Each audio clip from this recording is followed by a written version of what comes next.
Well, hello there and welcome back. This week, we're going to talk about composure and you as a leader.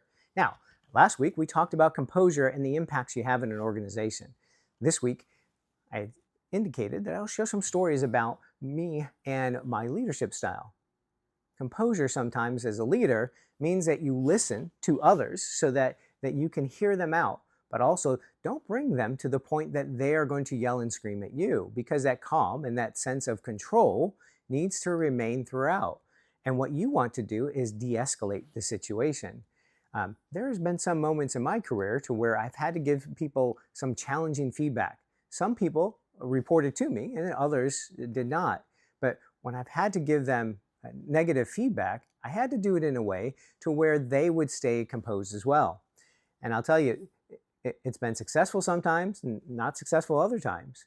Because again, for me, especially earlier in my career, my tendency would be to escalate my voice so that that composure piece and that sense of control remained with me. But it's also, again, it's how I grew up, to where you escalated your voice so you could be heard. Try to prevent that, because your composure as a leader demonstrates how you'll interact with others. It is also how it impacts your upward mobility. If you don't demonstrate that composure, those senior leaders will look and say, listen, this person really is not ready for that next level, and it's all about the composure. They don't have the C-suite mentality. I can tell you that a lot of C-suite individuals also don't always maintain that composure, but they do so when they're in an audience that is of a bigger variety.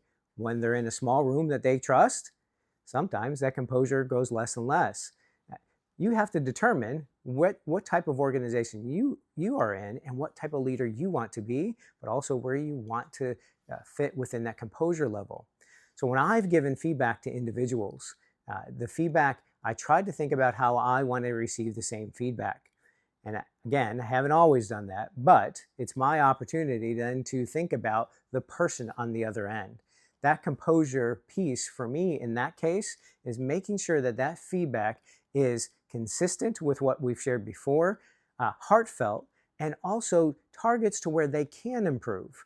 And so that maintaining that composure, if I think of those three things throughout that entire time I'm providing the feedback, it helps me maintain that composure, but it also helps the other individual maintain that composure as well.